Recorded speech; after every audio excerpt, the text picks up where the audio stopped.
رکھیں، یہی بات انسانی مجموعی توقیر اور شرف کے خلاف ہے۔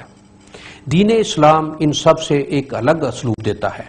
جس کی بنیاد یہ ہے دنیاوی وسائل سے زیادہ کام لیا جائے، زیادہ سے زیادہ فوائد حاصل کیے جائیں، پھر ان فوائد اور حواصل کو سب پر تقسیم کیا جائے۔ اس اسلوب میں مادی کے علاوہ روحانی فوائد یہ ہیں کہ نوع انسان میں افراد کے فطری تفاوت کو ملحوظ رکھا گیا ہے، کیونکہ ہر غیر فطری طریقہ کار میں جبر موجود ہے، خواہ وہ ذہنی ہو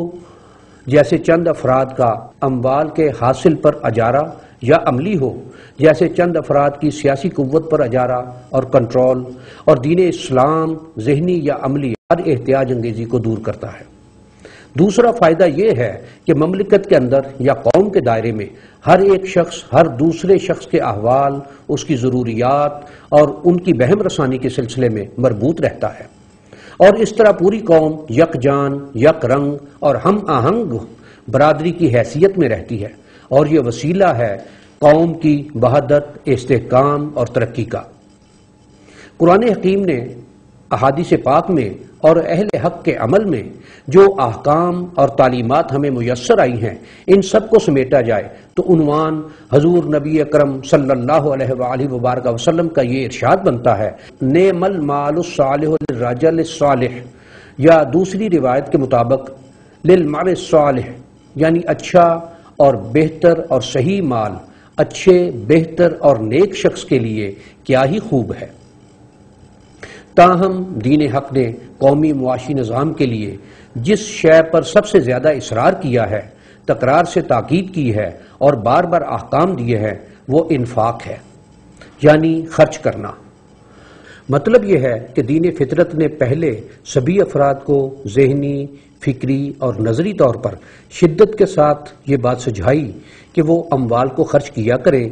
ناجائز طور پر جمع رکھ کے دوسروں کی کفالت اور طلب و ضرورت کی تکمیل میں خرابی پیدا نہ کیا کرے، کہاں کہاں کیا خرچ کرے، یہ تصریحات بھی بتائیں۔ اس خرچ کو مربوط اور باقاعدہ بنانے کے لیے بعد میں اس کا اجتماعی نظام بھی بتایا ہے۔ یہ ہے قوم کا معاشی نظام۔ انفاق یعنی خرچ کرنے کے بارے میں کم و بیش 128 آیات میں وضاحتیں فرمائیں۔ مثلا یہ فرمایا کہ اہل ایمان کی علامت یہ بھی ہے کہ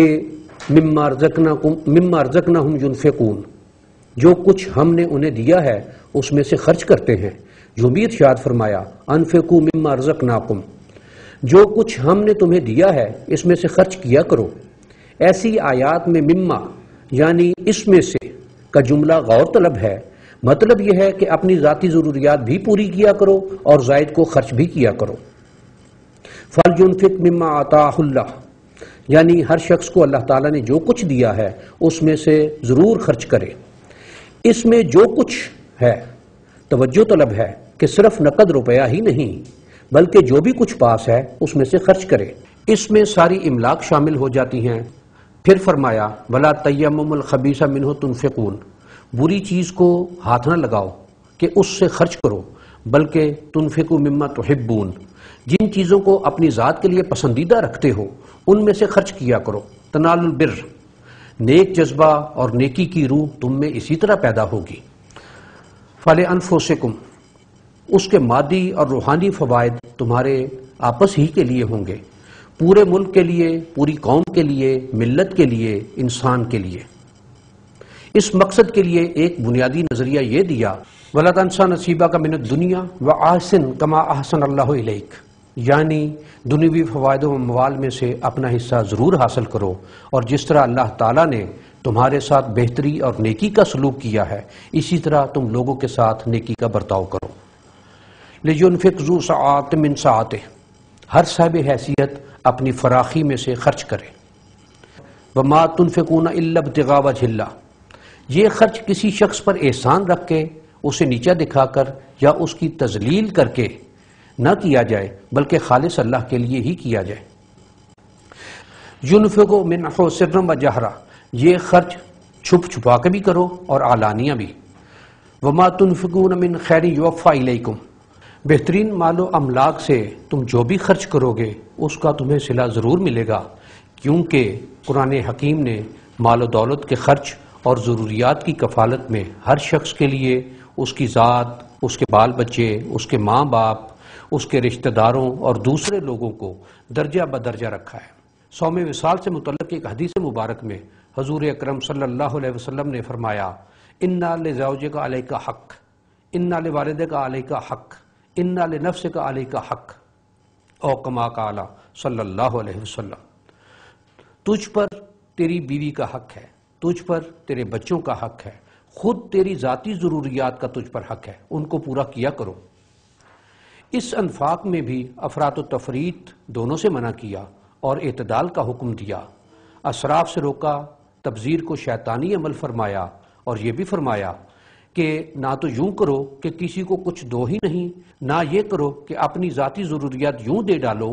کہ خود بے وسیلہ ہو کے رہ جاؤ۔ لا تجعل یدک مغلولہ الی عنقک ولا تبسطها کل البسط۔ پھر فرمایا یسألونک ماذا ینفقون، یا رسول اللہ صلی اللہ علیہ وسلم لوگ پوچھیں گے کہ کیا کچھ خرچ کریں یا لوگوں کو کیا کچھ دیا کریں۔ قل العفو، آپ ارشاد فرمائیے کہ جو شے ذاتی ضروریات سے زائد ہے وہ دے دیا کرو۔ بقول اقبال ہرچہ از حاجت فزوں داری بدی۔ حاصل و مطلب یہ ہے کہ دین حق نے انفاق و احسان کے متعلق اس بنیادی نظریاتی اور با اصرار و تکرار احکام ہر شخص تک پہنچائے، پھر صحیح فطری اسلوب کے مطابق اس کے لیے ایک مربوط نظام قائم کیا، ایسے ہی جیسے نماز کا ہر شخص کو حکم ہے، پھر اس کے لیے پورے مہینے کی منظم ہم رنگی ہے، حج ہے، اس کے لیے سارے آفاق کی اجتماعی منظم حیثیت ہے۔ اسی طرح حاصل کردہ دولت و املاک کی تقسیم کے لیے زکوٰۃ و صدقات کا نظام ہے۔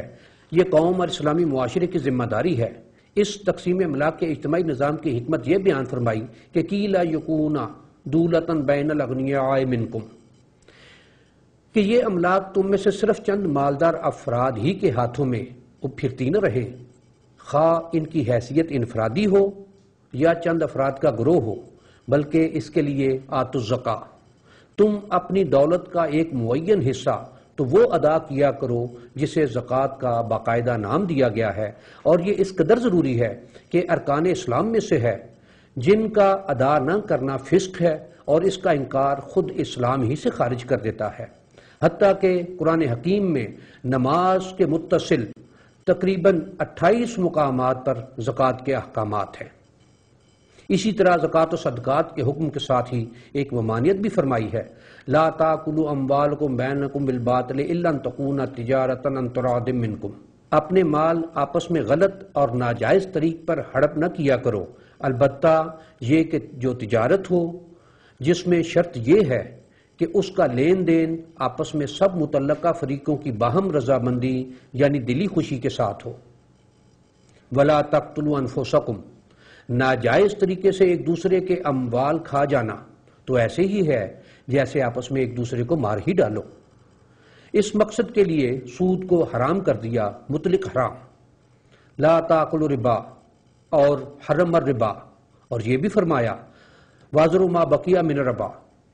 جو سود باقی ہے اسے بھی مطلق ترک کر دو، کہ یہ اس شے کی نفی ہے جس سے انسانیت اور انسانی شرف عبارت ہے۔ اسی طرح اشیاء ضرورت کو ناجائز مقاصد کے لیے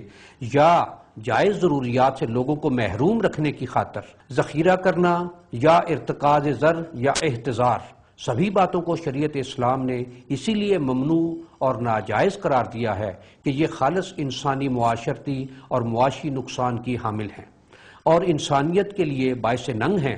تو سود، ناجائز اشیاء کے لین دین اور ناجائز طریقے سے لین دین کی ممانعت کی، تجارت کو جاری فرمایا، خرید و فروخت کو عام کیا۔ یہ ہیں قومی معیشت کے وہ خد و حال جو قرآن حکیم میں حضور اکرم صلی اللہ علیہ وآلہ وبارک وسلم کے عمل مبارک میں اور احکام میں، اور حضور صلی اللہ علیہ وآلہ وبارک وسلم کے ساتھیوں کے قائم کردہ نظام میں اور فقہی احکام میں مکمل طور پر موجود ہیں۔ قومی دائرے میں کہیں بھی ان پر عمل کیا جائے، ان کی برکات و ثمرات مجموعی طور پر پوری قوم کے لیے ترقی و تعمیر کا وسیلہ ہیں۔ اللہ جل شانہ ہمیں انفرادی طور پر اور اجتماعی طور پر حضور اکرم صلی اللہ علیہ وآلہ وبارک وسلم کی ہدایت تمام کی نعمتوں سے ہمیشہ مالا مال رکھے، آمین۔ وصلی اللہ علی حبیبہ خیر خلقہ سیدنا و مولانا محمد و آلہ اجمعین برحمتک یا ارحم الراحمین۔